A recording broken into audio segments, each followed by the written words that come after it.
संत कहते हैं पूरी रामायण पढ़ने का अवसर न मिले तो सुंदरकांड के पाठ से ही पूरी रामायण का आशीर्वाद प्राप्त हो जाता है।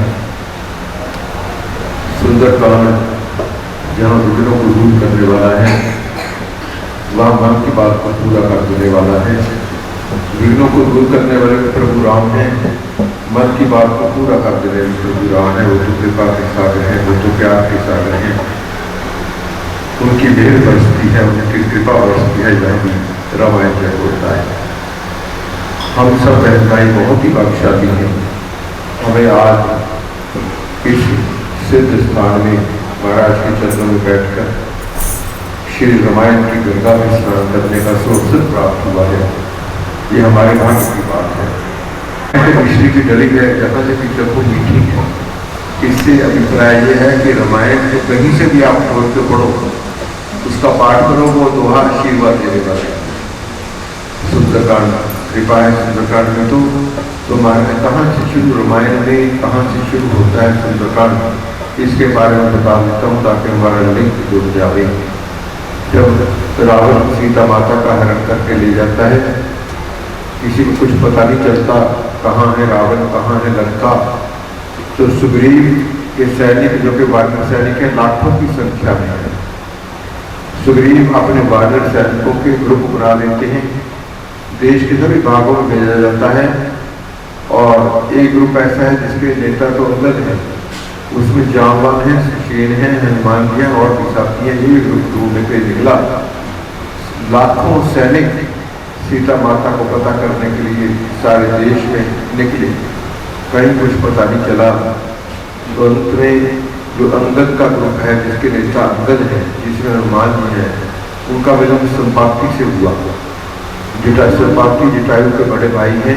संपाति ने उनको बताया कि रावण सिया को धर के लेके गया है, सीता माता रावण के महल में बंदी हैं और समुद्र के रास्ते से कोई 100 योजन जा सकता, यानी कि 400 कोस पानी के रास्ते में जो जाने का सक्षम हो, वो लंका पहुंच सकता है, वो माता के दर्शन कर सकता है। सबको खुशी हुई। वहां समुद्र के किनारे पर आ गए, लेकिन समुद्र देखा ऐसा कि आसमान का रंग भी नीला और समुद्र का रंग भी नीला, पता ही नहीं चल सके। आसमान की तरह समुद्र नजर आया, जिसका कोई किनारा नजर नहीं आ रहा था। किसी का हौसला नहीं पड़ा कूदने के लिए। तब अंगद ने कहा, कौन जाएगा समुद्र में, कौन कूदेगा लंका में पहुंचने के लिए? कोई नहीं बोला। फिर अंगद ने कहा, फिर अपनी शक्ति बताइए। सुषेण बोले, सीधे जा सकता हूँ। जावन बोले 90 योजन जा सकता हूँ, अंदर बोले 100 योजन जा सकता हूँ, लेकिन वापस आऊंगा कि नहीं आऊंगा इसका मुझे अंदाजा नहीं है। सबने मना कर दिया, लेकिन हनुमान जी को चुप रहे। जावन शक्ति याद दिलाते हैं हनुमान जी की। हनुमान जी जो उनकी तारीफ होती रही हनुमान जी की, श्री हनुमान जी का परपत के समान रूप हो गया। श्री हनुमान जी ने उसी समय बोले कि मैं जाऊंगा और विजय प्राप्त करके लौटूंगा, माता का आशीर्वाद लूंगा, वहां की सारी जानकारी भी प्राप्त करके आऊंगा। मन में बोध मनाएंगे तुम सब चिंता छोड़, आपका हूं मैं सफल हो, असर गर्व को तोड़। अभी से खुशियां मनानी शुरू कर दो। मैं जाऊंगा और सफल होकर आऊंगा, रावण के गर्व को तोड़ कर आऊंगा और माता का आशीर्वाद प्राप्त करके आऊंगा। आप अभी से खुशियां मनाइए। कहकर श्री हनुमान जी कूद जाते हैं समुद्र में। यहाँ से सुंदरकांड शुरू होता है बहनों भाइयों। जब कोई जाने को समुद्र में जाने को तैयार नहीं था, वो समुद्र जो आसमान की तरह नजर आ रहा था, जिसका किनारा नजर नहीं आ रहा था, जिसमें कूदने के लिए तैयार नहीं था, उसमें श्री हनुमान जी कूदने के लिए तैयार हो जाते हैं और कह देते हैं कि अभी से खुशियां मनानी शुरू कर दो, मैं आऊंगा और सफल होकर ही लौटूंगा। बहनों भाइयों, यहाँ से पहला सर्ग है। अब स्वामी जी महाराज ने श्री हनुमान जी के बारे में शब्द लिखे हैं कि जहाँ जाए सफलता पाए, बिगड़े काम तुरंत बनाए, संकट नाशी विघ्न विनाशी, कामना कल्प तरु सुख राशि। आप सब पर कृपा हो, हमारा सबका यज्ञ पूर्ण हो। हेना बेटी शुभ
जैसे कि संपाति ने बतलाया था कि सीता माता रावण के महल में रोती है, श्री हनुमान जी ने सभी तरफ से रावण के महल को देखा, जांचा, रावण को देखा, रावण की पत्नी मंदोदरी को देखा और भी नारी को देखा जिनको जबरदस्ती उठाकर लाया हुआ था रावण। लेकिन कहीं भी माता के जब दर्शन नहीं हुए रावण के महल में तो इतना निराश हो जाते हैं, सोचते हैं कि असफल होकर गुरु को मुकड़ा कैसे दिखाऊं। इससे तो अच्छा असफल होकर गुरु के पास जाने से तो अच्छा है कि या तो डूब के मर जाऊं या जल के मर जाऊं या भूखा प्यासा रह के मर जाऊं या वापस ही रह जाऊं। लेकिन असफल होकर गुरु के पास नहीं जा सकता, क्योंकि फिर मन में ख्याल आता है लंका के और बहुत स्थान है, मुझे वहाँ जाकर ढूंढना चाहिए सीता माता को। वो निकलते रास्ते के समय निकले ताकि मेरे दिल को नजर को देख न पाएंगे। तो तुलसीदास की रामायण में भी बात आई है कि एक स्थान पर उनको राम नाम की ध्वनि सुनाई, राम नाम का कीर्तन सुनाई दिया। उन्होंने वहाँ पर पहुँचकर भीतर झांका तो वो विभीषण का महल था और विभीषण नाच रहे थे, राम नाम की ध्वनि लगी हुई थी, मस्त थे राम नाम। जानकारी कैसे पूरी होगी तो छुप जाओ ताकि मुझे कोई ना देख पावे, मैं सब कुछ देख रहा हूँ, तब तक मेरी जानकारी पूरी होगी, नहीं तो विवेक ना जाएगा, उसमें कुछ देख लेगा मुझे। एक वृक्ष के ऊपर चढ़ जाते हैं, पत्तों की ओर में बैठ जाते हैं ताकि हर चीज मुझे जानकारी होती रहे और मुझे कोई न देख पाए। तो थोड़ी देर बाद देखते हैं रावण और नारी के संग सीता माता के पास आता है और मधुरवाणी से सीता माता को कहता है कि मेरी रानी वरना स्वीकार कर दे, तेरी हर चीज तेरी हो जाएगी और तेरे लिए यही उचित है कि तू मेरी रानी बन जा और हर चीज की स्वामिनी बन जा।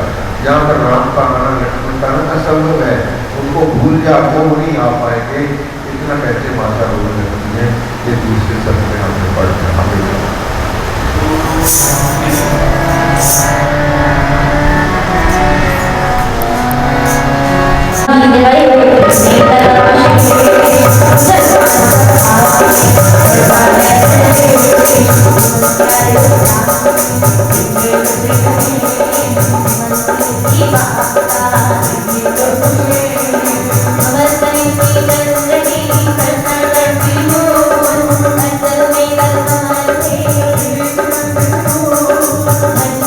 Thank you.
मालकिन तू बन जा।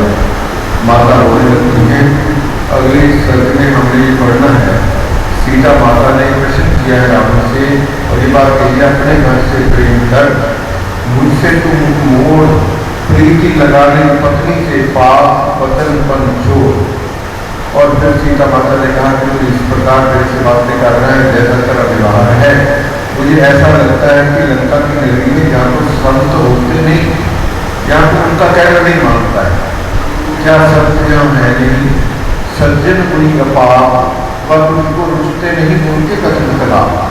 यदि सज्जन होते यहाँ धर्म कर्म रख लोग, तो तुझ में होता नहीं व्यभिचार कर लो।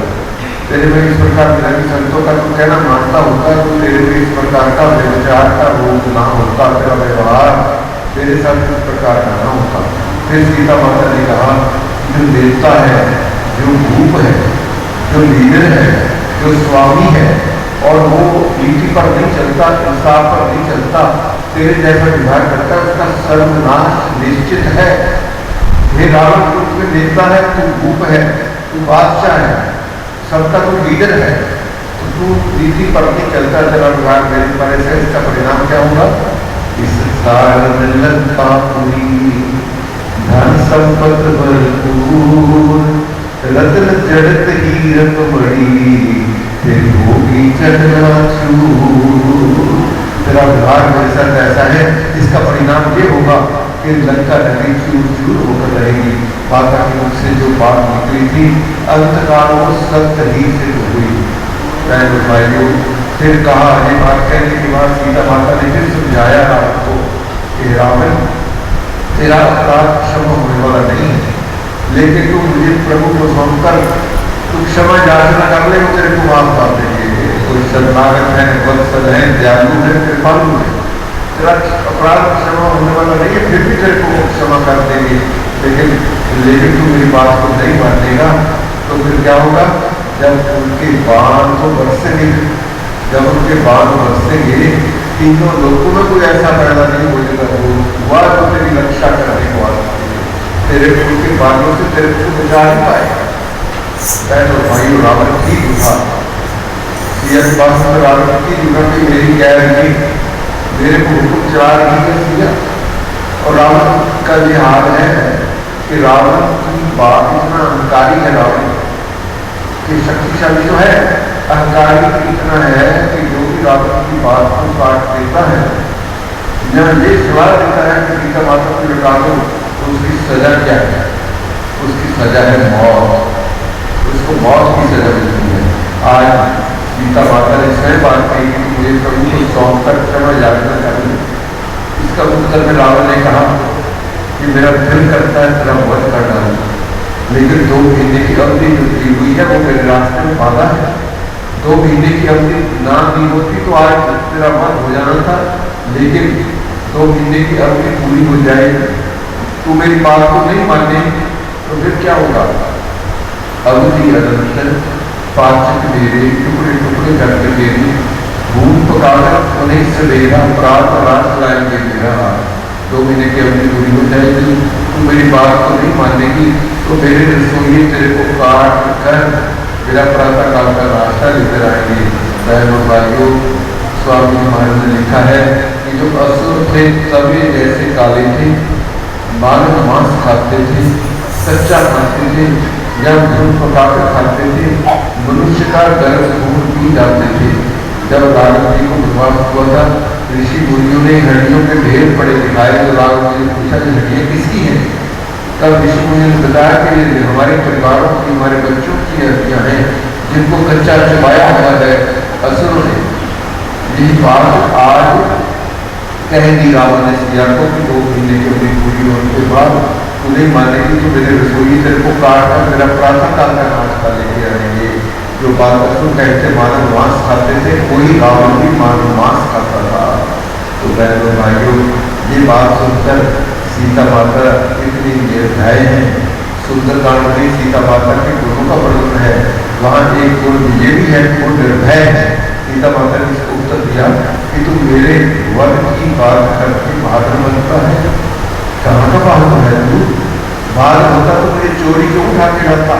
तूने मुझे उठाकर लाने में बल का प्रयोग नहीं किया, छल का प्रयोग किया है। छल तो कमजोरी की निशानी है, तो क्या है रावण और ठीक था, हुक्म कर दिया उसने को कि इतना सताओ इसको, इसको मेरी बात माननी पड़े और गुस्से से क्या करवा के चला गया।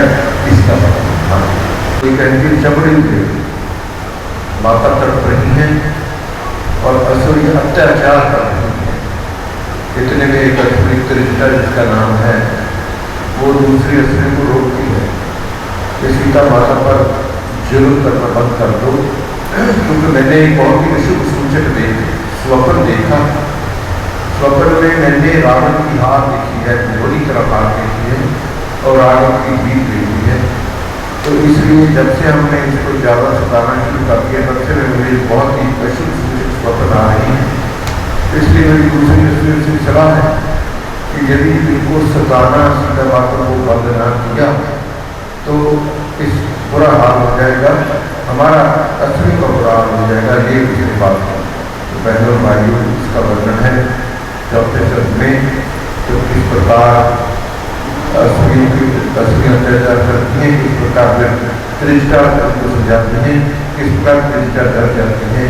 फिर अगले शब्द में हमने ये पढ़ना है कि सीता माता का वर्णन भी है कि पति के साथ असीम प्यार है। सीता माता का पति के ध्यान में ही बैठी रहती हैं, तो कभी पक्षियों से बातें करती हैं, कभी तारों से बातें करती हैं, चंद्रमा से बातें करती हैं, सूर्य की किरणों से बातें करते हैं, पवन से बातें करते हैं कि जाओ मेरे पति देव के पास और उनको मेरा जाकर संदेश दे।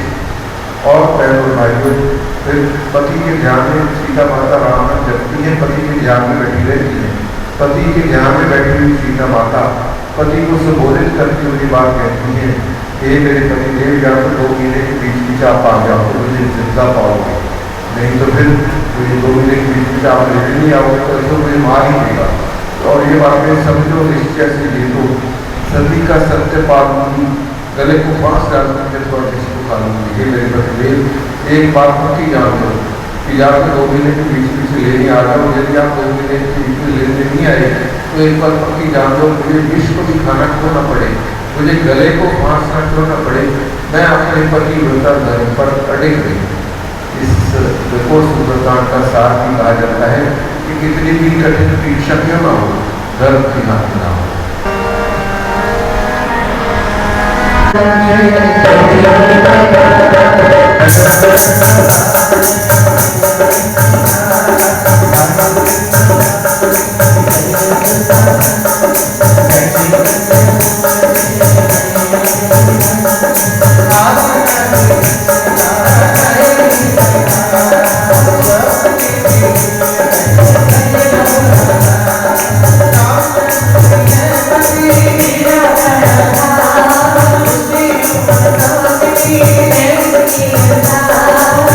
Thank you.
क्योंकि आज तक ना तो सीता माता ने मुझे देखा है न ही मैं मिला हूँ।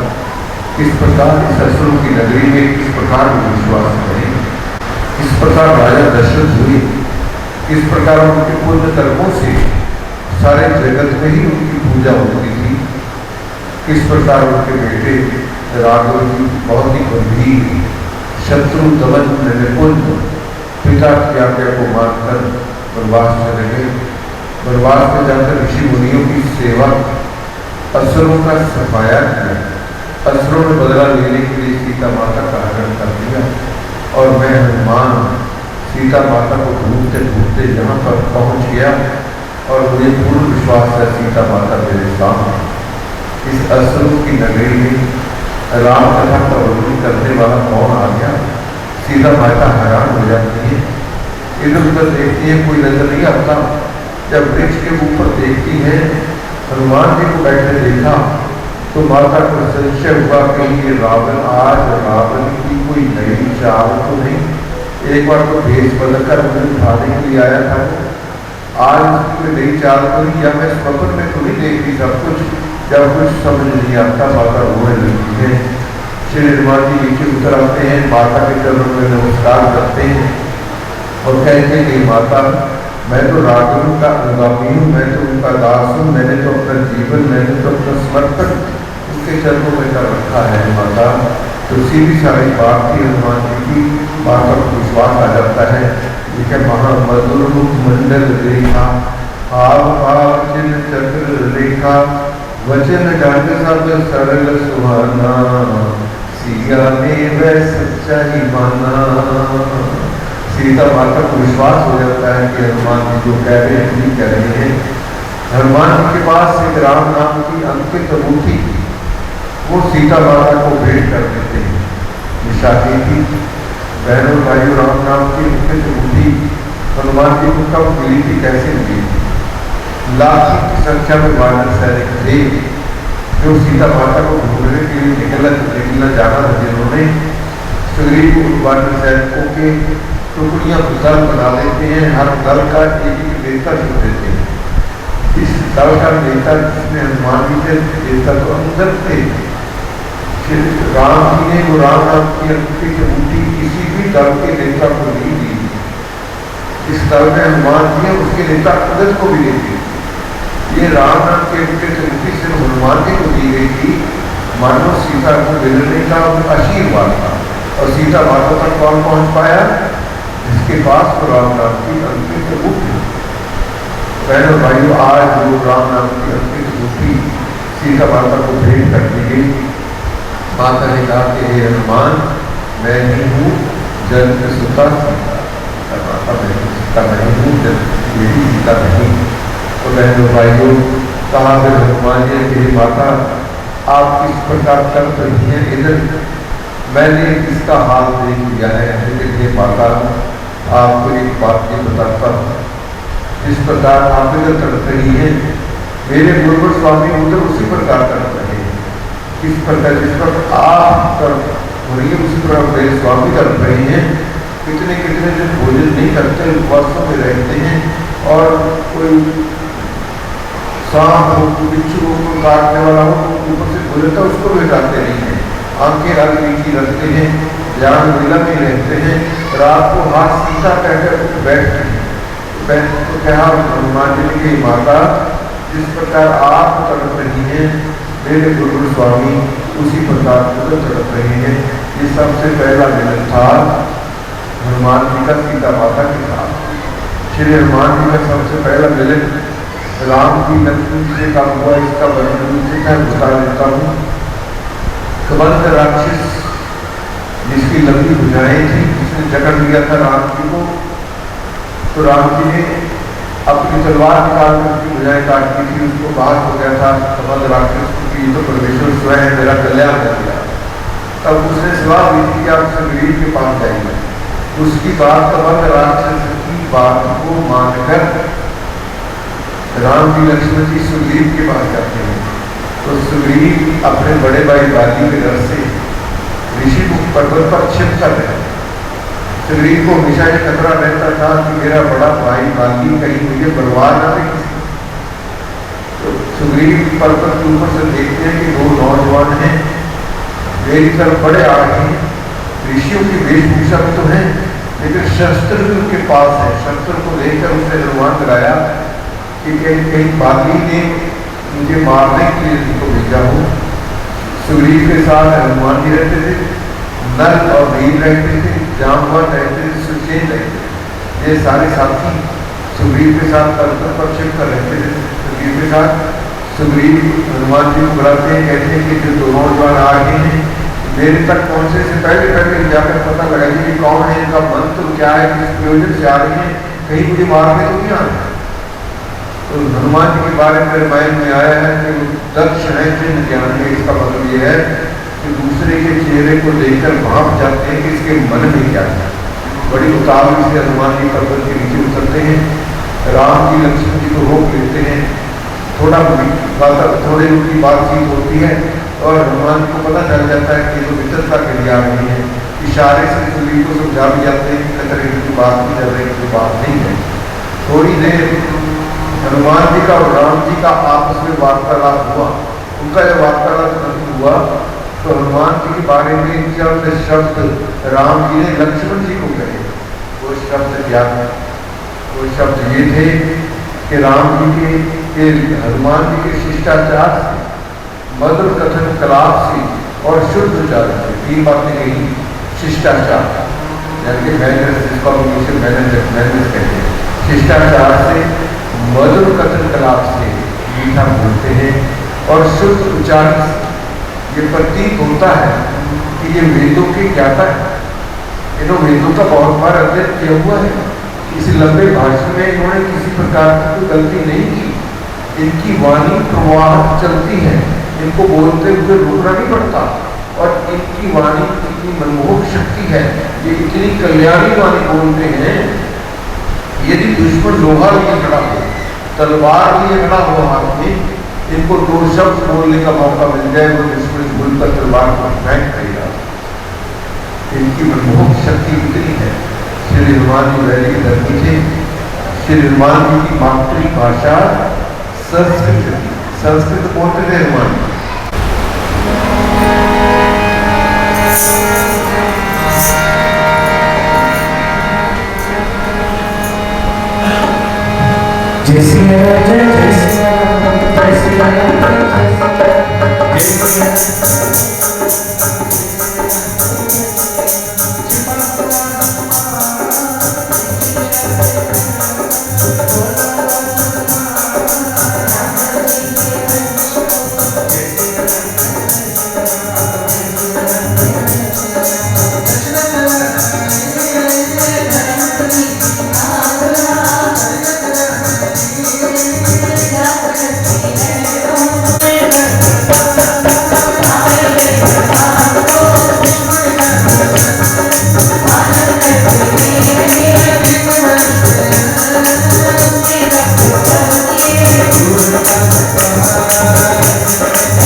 पास घर आएंगे असुरों से लड़ा जैसे भूखे भेड़िए बड़े गाड़ी तस्कर लेने को सब लोग ऐसे वे हनुमान पे मारो हाथी घोड़े रखोगे आए हुए सवार करके रखोगे इसलिए मन से कच्चा से चक्का चक्के श्री हनुमान जी हरि से तेरा रवि चमद सहस लिया जय राम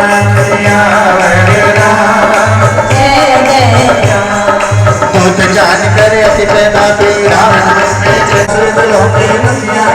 जाके गमन करो ऐसे बलि तेजस्वी हो सतवीर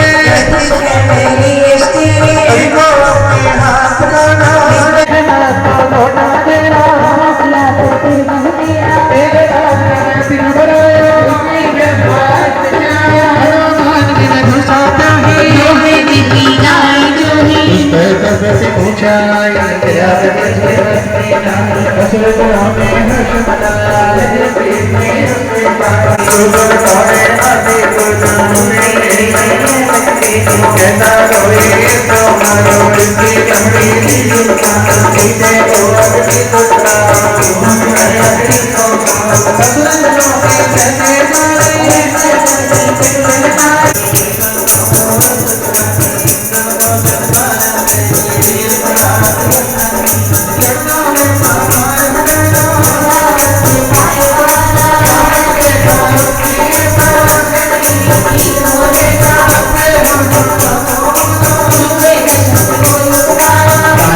बहनों भाइयों ने कहा हनुमान जी ने कि रावण आपके लिए सुग्रीव का मैसेज लाया है, आपने अनर्थ कर दिया है, सीता माता का हरण करके आपने बहुत बुरी बात की है, बहुत अनर्थ कर दिया है। और फिर कहा हनुमान जी ने कि रावण आपको एक सलाह देता हूं कि आप सीता माता को लौटाकर राम जी से क्षमा चाहता था।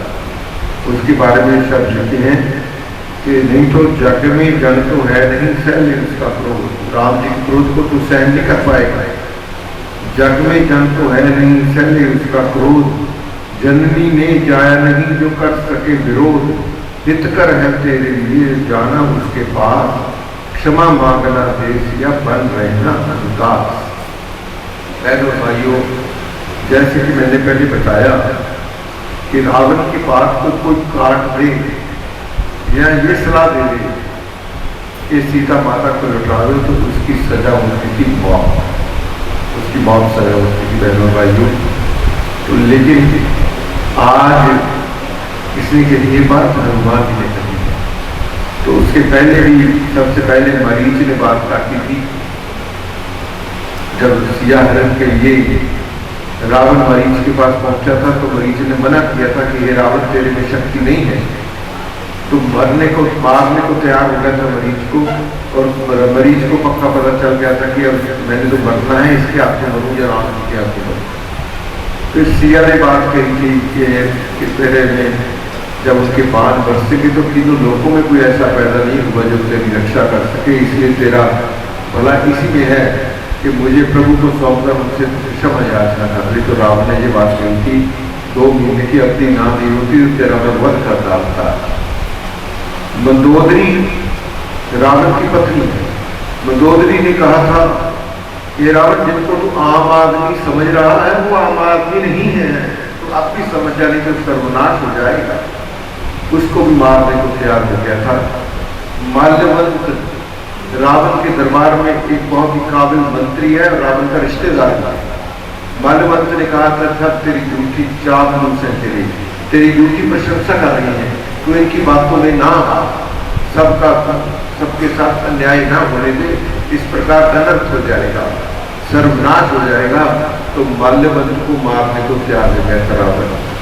प्रस्थ बेटा है रावण का, एक बेटा प्रस्थ ने भी ये बात कही थी कि तू गलत समझ रहा है, हमें सर्वनाश से बचना चाहिए, माता को लौटा देना चाहिए। एक हनुमान जी, एक दूत आया था उनका, जो इसने सारी लंका नगरी को जला दिया था। अंत में जब लड़ाई हो रही थी तब ये बात हुई थी, तब उदाहरण दी हनुमान जी की प्रश्न ने कि तो उनको हम अपने अज्ञानतावश हमने इतना नुकसान करवा लिया था, सारी लंका नगरी को जलाकर चला गया था वो, तो और इससे ज्यादा हमें क्या चाहिए। तो प्रश्न को भी मारने को तैयार हो गया था। आज हनुमान जी ने ये बात कह दी दरबार में कि राम तू क्षमा याचना कर दे राम जी से, इसी में तेरा भला है, नहीं तो तू उनके क्रोध को सहन नहीं कर पाएगा। रावण ने सोचा कि ये बात दरबार में इसने मुझे कही है, तो बांधे हुए वानर ने ये बात कही है, मेरा अपमान हो गया। अपमान का बदला लेने के लिए उसने कहा अभी इसको मार दिया। उसके वध की तैयारी होने लगी हनुमान जी के दरबार में ही। जब मारने की तैयारी होने लगी तो विभीषण जी उठ के खड़े हो गए कि हे भ्राता, ये दूत है, दूत को मारना उचित नहीं है, दूत तो अवध्य होता है, क्योंकि दूत अपनी बोली नहीं बोलता, वो तो अपने स्वामी की बोली बोलता है। दूत को जैसा प्रेरा गया है वो बात करता है, इसको दूत को मारना उचित नहीं है। तो विभीषण ने ये बात कही थी, दरबार में कही गई थी, मंत्रिमंडल में कही गई थी, रावण को माननी ही पड़ी। लेकिन रावण ने सोचा मेरे अपमान का बदला कैसे हो। अपमान का बदला ये सोचा रावण ने कि इनको आग लगा देते हैं, नगर बांधा हुआ जाएगा था, तो नगर में जब हुआएंगे लोग देख देख कर सारे असुर हंसेंगे, इसका मजाक उड़ाएंगे, मेरे अपमान का बदला पूरा हो जाएगा। इस उद्देश्य के साथ हनुमान जी को आग लगा दी गई, रस्सों से पकड़कर घुमाने लगे। अभी निकले ही थे तो एक ही झटके से सारे बंधन टूट गए। सबसे पहले मुख्य भवन को ही आग लगा दी हनुमान जी ने, कोई पकड़ नहीं पाया हनुमान जी को। हनुमान जी ने सारी लंका नगरी जलाई, उछल कूद करके सबसे पहले मुख्य भवन को ही आग लगाई। सारी लंका नगरी जल रही थी, कोई भी असुर हनुमान जी को पकड़ नहीं पाया।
की जय बोलो हनुमान की। लंका दहन की और श्री हनुमान जी के सकुशल किष्किंधा पहुंचने की सभी को बहुत बहुत बधाई हो। अब अंतिम सर्ग है, आशीर्वाद वाला सर्ग है। बहनों भाइयों, देखिए हनुमान जी अपनी जान को जोखिम में डालकर उस विशाल समुद्र में कूद जाते हैं जिसमें कोई कूदने को तैयार नहीं था। और महाराज कहते हैं कि सुंदरकांड निराशा से शुरू होकर आशा की किरण तक ले जाता है। जब शुरू हुआ था सुंदरकांड तो सभी निराश थे, तड़प रहे थे। सीता माता का पता ही नहीं था कि कहाँ थी हम लोग। तो पहले उनको ढूंढने के बाद अब सारी जानकारी प्राप्त हुई, सब नाचने लगे, खुशी से नाचने लगे। जब इतना ही कहा हनुमान जी ने पहुंचकर कि देखी है मैंने सही, इसका मतलब यह है कि सीता माता से मिलाया हूँ, वो कुशल पूर्वक है। तो सब लोग नाचने लगे, सबने स्तुति की हनुमान जी की, सभी और खुशी छा गई। सारी बात A to Z Hanuman ji ने वर्णन की, किस प्रकार वो समुद्र में कूदे, किस प्रकार पहुंचे, हर चीज के बारे में जानकारी देने के बाद वो जो चूड़ामणि निशानी थी जो सीता माता ने सौंपी थी हनुमान जी को, वो हनुमान जी ने राम जी को भेंट कर चूड़ामणि को देखकर और अपने शिष्य की कुर्बानी को देखकर कि मेरे लिए कितनी बड़ी कुर्बानी दी है, इसने जान की परवाह नहीं की, ये काम होने लगे। गुरु को रोते देखकर शिष्य भी रोने लगा। गंगा और यमुना बहने लगी। गुरु की आंखों का पानी शिष्य की पीठ धो रहा है और शिष्य की आंखों का पानी गुरु के चरण धो रहा है।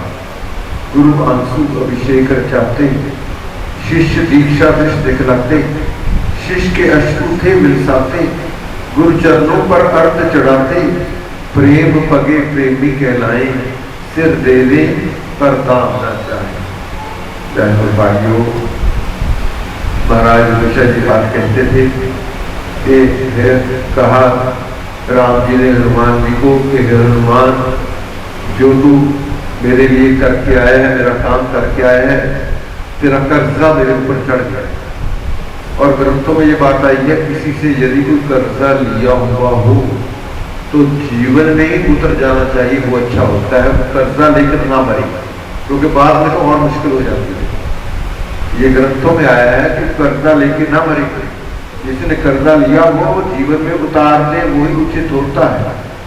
राम जी कहते हैं हनुमान जी को कि हे हनुमान, जो तू काम मेरे लिए करके आया है, तेरा कर्जा मेरे ऊपर चढ़ गया है।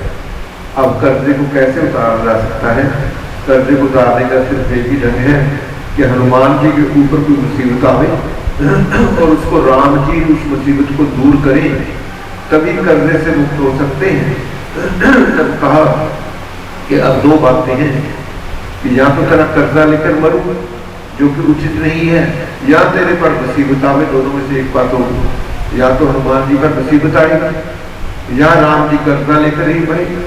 तो कहा, राम जी ने कहा कि हनुमान, तेरे पर मुसीबत कभी ना आवे, तेरा कर्जा लेकर ही मैं मर जाऊंगा। ये बात राम जी ने कही। कुर्बानी गुरु और शिष्य दोनों का अनोखा वर्णन है। दोनों की कुर्बानी है, जहाँ शिष्य की कुर्बानी है वहाँ गुरु की भी कुर्बानी है शिष्य पर।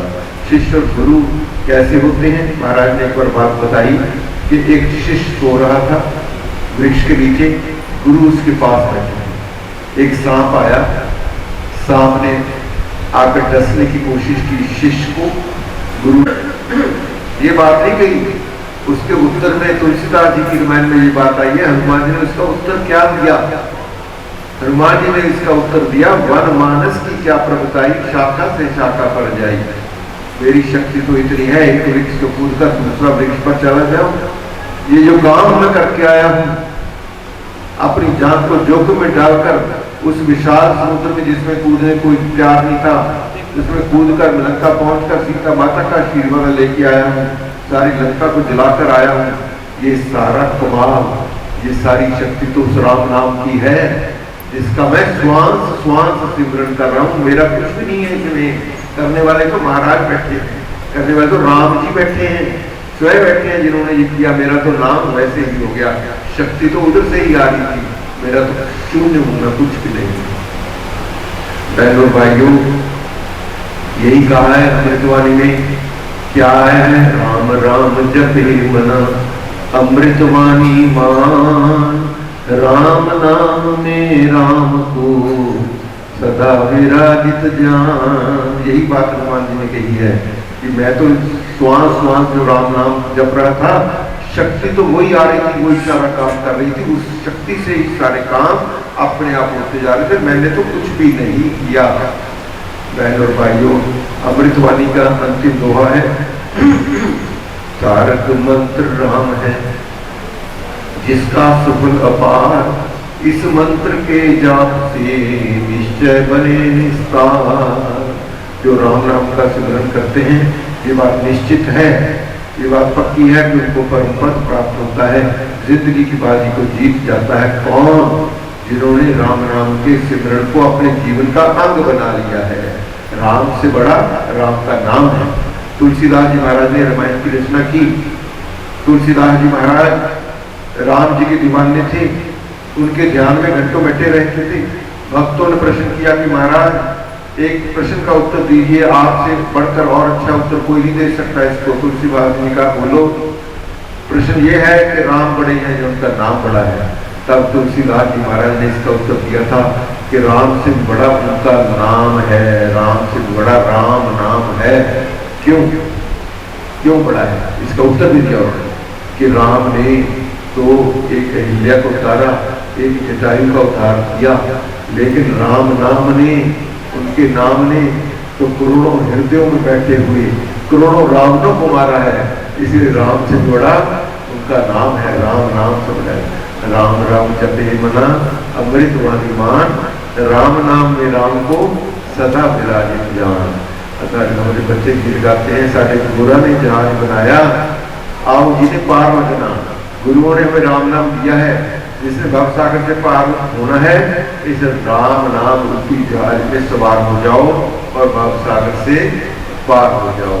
श्री गुरु नानक देव जी महाराज जी से वंचित है, संतों की भाषा में उसको कंगाल कहा जाता है।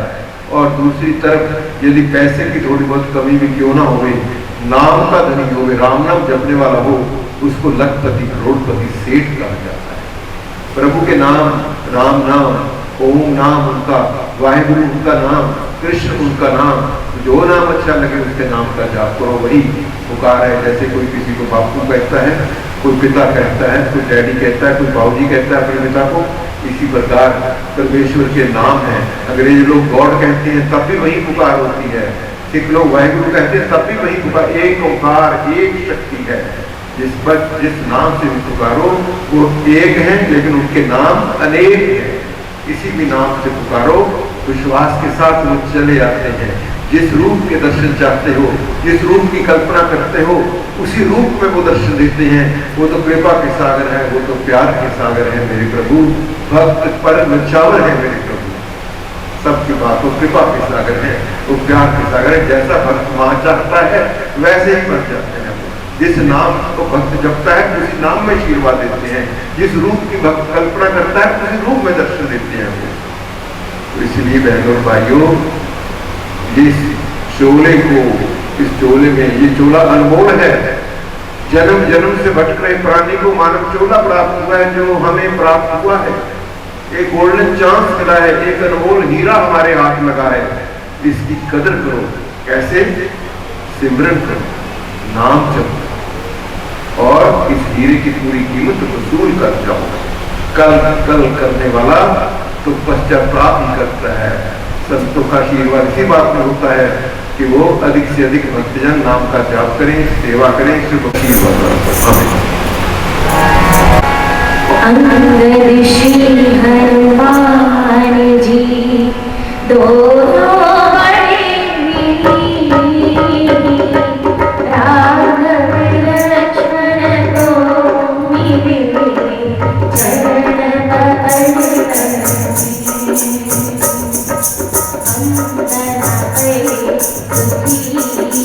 को बोले श्री हनुमान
दूंगा कि अपना आशीर्वाद सारी संगत को दे दें और फिर हम सत्संग सचखंडवासी श्री स्वामी सत्यानंद जी महाराज, उनके परम सेवक सत्कार जो मान जो सचखंडवासी हंस जी महाराज की अपार कृपा से श्री राम शरण आश्रम से हमारे परम पूजनीय वंदनीय श्री तिलकराज जी वालिया, उनके सभी सत्संगी प्रेमी, सभी साथ संगत को बहुत बहुत मुबारक। समागम था जिसमें सारे सत्संग जी 5 दिन का ज्ञानी जग प्रवाह हो रहा है। अंतिम घड़ी में श्री हनुमान जी की स्तुति की गई, उनका गुणगान किया गया, जो सब पर कृपा करने वाले हैं, हर के जीव के अंदर ही है, जिसको आपने श्री तिलकराज वालिया जी के मुखारबिन से सुनाई है। राम का नाम कितना बड़ा है, राम से भी बड़ा, राम का नाम राम से बड़ा, जो घट घट में ही हर जीव के अंदर ही समाया है। इसके सिवा उस संसार में कुछ भी नहीं है। जो राम का नहीं वो किसी काम का भी नहीं। जिस शब्द में नाम नहीं, वो का नाम नहीं है, वो शब्द किसी काम का भी नहीं है। इसलिए गुरु नानक शब्द में कहते हैं, सब घट राम बोले, राम बिना कोई ना बोले। हर घट हर जीव के अंदर वो अंतःकरण के अंदर ही वो विराजमान है। चलते उठते बैठते खाते पीते उस परमेश्वर का नाम उच्चारण करते रहना चाहिए। एक पल भी उनसे विसरना नहीं चाहिए। कभी सब की शादी हो गई, माँ कहने लगी बेटा अब आपके बेटा भी हो गया, बेटी भी हो, पुत्री भी हो गई है, उन अपने परिवार को भी संभालना है, कुछ काम ही कर ले, कुछ काम ही कर ले। कहते माँ मैं कैसे काम करूं, जब मैं ताना बुनता हूँ, ताना बुनता हूँ, नलकी से एक नलकी के किनारे से धागा परोता ना दूसरे किनारे तक ले जाता हूँ, जब मैं उसमें फूंक मारता हूँ मेरा राम फिसल जाता है। तो गुरु प्यारी सत्संगियों, तेरी पाई सुथरा जी कहते हैं, 6वीं पातशाही ने उनकी परवरिश की थी, 10वें पातशाही तक हो रही गुरु घर की सेवा की। उनकी आदत थी एक फुलका बनाना, उसको एक फुलका उतारना, वो खा लेना। आप जैसे हमारे जैसे किसी ने देखना, उन्हें क्या बाबा भाई सुथरा जी आप चार जितने भी फुलके खाने उसको पका लो, रखा लो, एक को बना लेते हैं, फिर दूजा वो खा लेते, फिर दूजा बनाते हुए खाते हैं। भाई सुथरा जी ने बड़ा सुंदर जवाब दिया, कहने लगे आंखों फरकरी न मिले, मिले न मुख विच गरा, गरा गराई गरा लख लांत सुतरिया, ये पलटा करे बेसन। भाई सुथरा जी कहते पत्नी फुलकी नंगनी के नहीं नंगनी है, नंगनी के नहीं नंगनी के फुलका खाते खाते प्राण निकल गया ना, तब ध्यान कहाँ रहेगा, अन्न की ओर रहेगा। जहां ध्यान रहेगा इंसान वही, जहां आशा वहां आशा।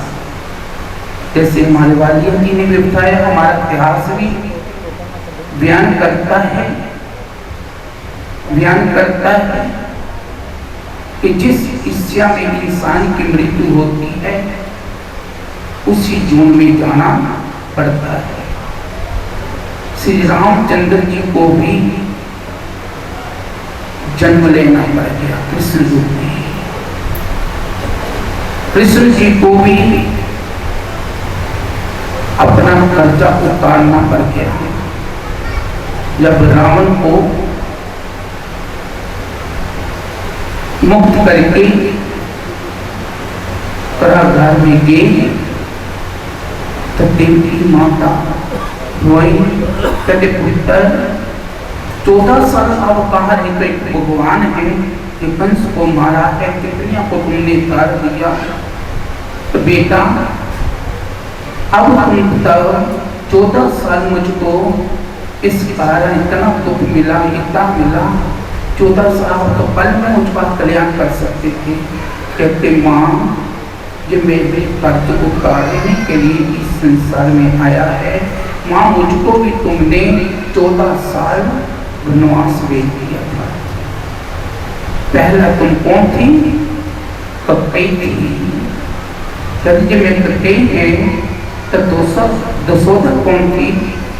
कहती वो कौन थी बना? बताया कौशल्या माता थी, जिसको तुमने माता 14 साल मेरा प्यार खो दिया।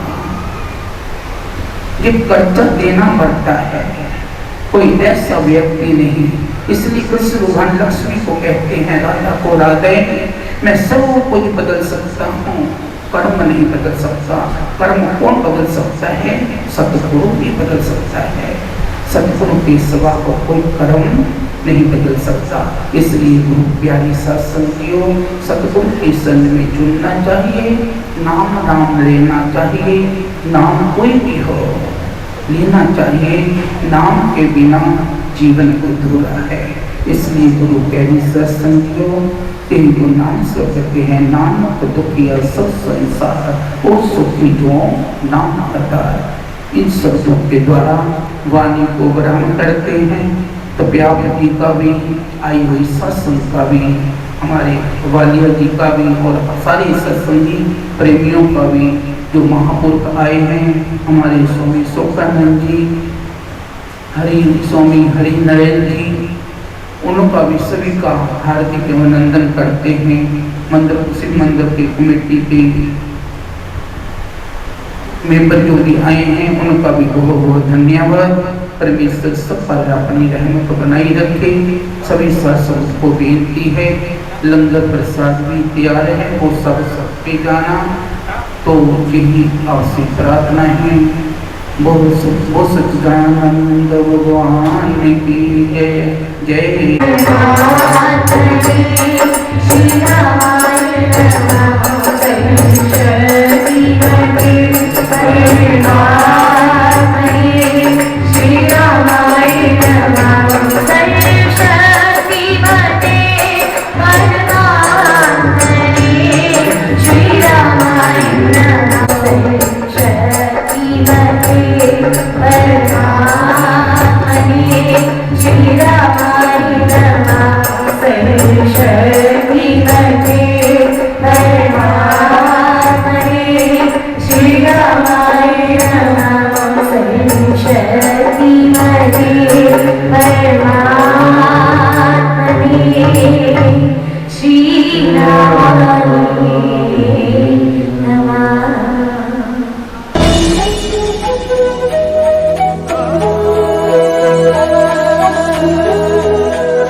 था।